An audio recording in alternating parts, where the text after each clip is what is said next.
When they came to the painted aumbry, Brother John opened the top of it and took out fresh quill pens, lead rules, a medium-sized frame on which to stretch a sheet of parchment, and various other book-making implements, and handed them to Hugh, who took them to a writing desk set against the wall, a little further along.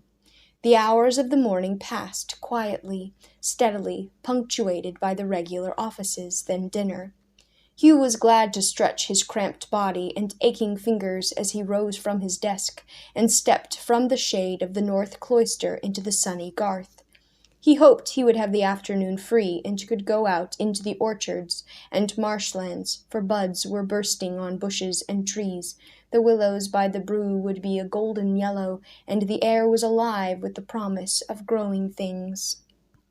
He also wanted to look in at the old church and see the odd collection of things Dickon had told him about, but no such good fortune. Brother John bade him return to his work after the noontide meal. "So much with precious time hath been lost," he grumbled, "what with all this pother about kings and queens, dead and alive. Books are far more important, at least beautiful ones are, and that is what we should be making." They went again to the north cloister, while the rest of the monastic family betook itself to its hour of reading or rest. There was no relaxing in Brother John. After Hugh had settled himself to his copying again, the armorian, flourishing a dust-cloth, applied himself to the painted aumbry. Evidently he was suffering from an attack of house-cleaning. The two worked on, near each other but not speaking. Hugh became absorbed in his parchment. He liked to make the black letters clear and straight, so that a written page was as lovely to the eye as to the mind. Suddenly he was startled by a hoarse cry. He jumped, his pen making an ugly scrawl on the good, fresh sheepskin, and turned to Brother John. The monk was standing motionless, his body bent slightly, his eyes fixed upon the lower part of the aumbry. "What is it, Brother John?" cried Hugh, hastening to him. "What is the matter?"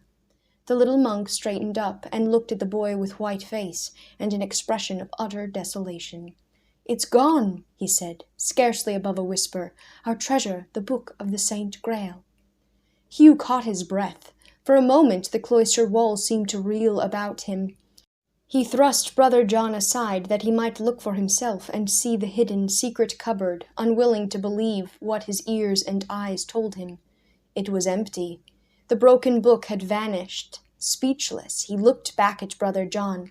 His mind registered only one scene, one thought. Maurice, the king's minstrel, and the cynical face of the clever archdeacon, Walter Mape, peering over his shoulder as he, Hugh, displayed the treasure of Glaston. The look of unmistakable greed in their faces as they gazed at the soiled and worn old pages. "The king should own that book," Maurice had said. "There is none other in all the world," Walter Mape had added. Could it be that those two had taken it, borrowed it, ostensibly for the king's library, really for themselves, that they might pore over it and learn the age-old stories and traditions that were the loveliest in the world, and which could not be found in any other place? Still Hugh gazed mutely and despairingly into the face of Brother John. If they had taken it, those two, then it was his fault. He was responsible. He should have known enough, he who had seen so many examples of the unscrupulousness of courtiers and hangers-on around the king. "Gone," Brother John was repeating. "Gone! But who could have taken it? Not a brother in the whole of Glaston would have laid hands upon it. Few know that it is here. Only one or two know what it is. Hugh, how could it have gone, and where?" Then Hugh poured forth the whole story, not only how he had shown the book to Maurice and Walter Mape, but why he had done so, how he had recognized the story of the loathly lady which the minstrel had told as the same tale that was incomplete in the broken book. "And you see, Brother John, I had found a lot of those missing pages that told other Grail stories, but not the very end of the adventure. So I asked Maurice where he had got it, and—" "You had found some missing pages? Where? What do you mean?" Brother John laid a shaking hand on the boy's arm.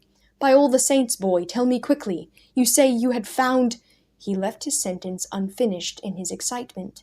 Then it all came out, of course. Hugh told of Dickon's underground treasure vault, of the chest with the loose pages in it, and how he had been working over them for months now, and kept them hidden behind a loose board inside the door of the old church.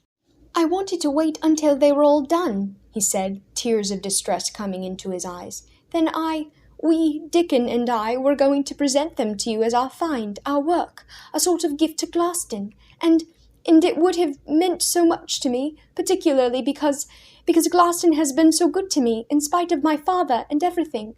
His voice trembled, and for a moment he could not go on, but Brother John continued to stare at him without a word. "And now the book has been taken, and it is all my fault. What good will the loose pages be without the book they belong to?"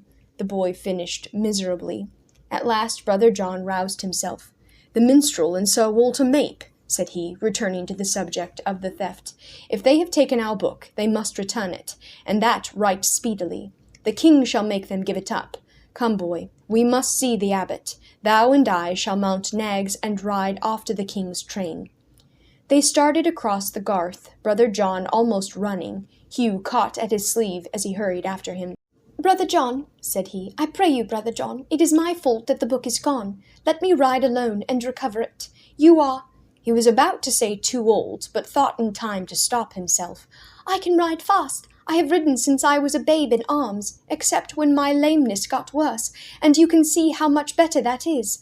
I can ride on a swift horse, and, Brother John, I will bring back our book myself, no matter what I have got to do to get it."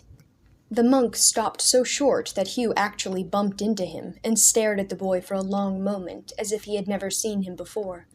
"Perhaps thou art right," said he at length. "Thou art young, and thou knowest the ways of courts and kings.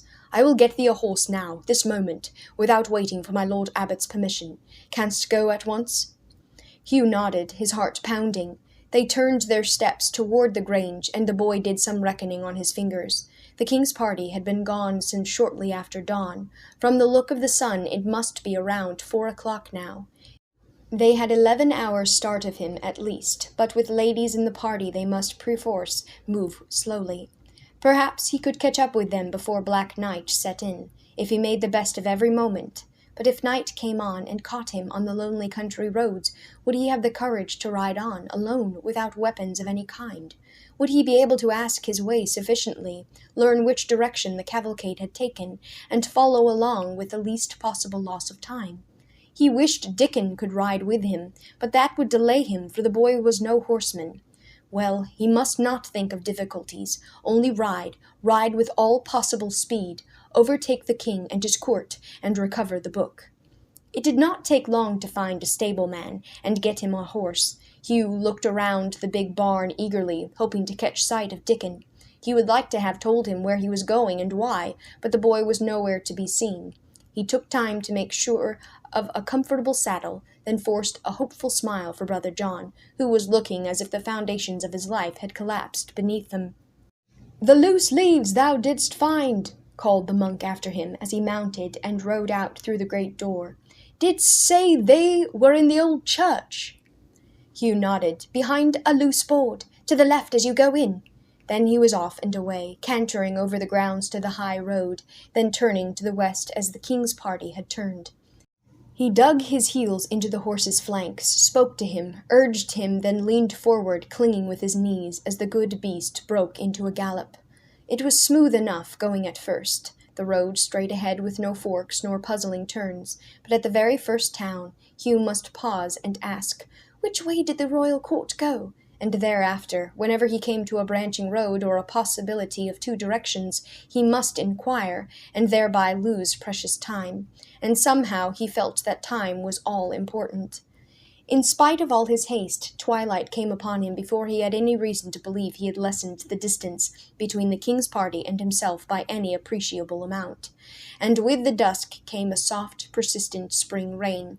Hugh did not mind it at first, except that it made the oncoming night swifter and darker, but it soon began to increase in volume. At the end of an hour he was wet to the skin, and his horse was clopping and splashing through thick mud that hindered his progress.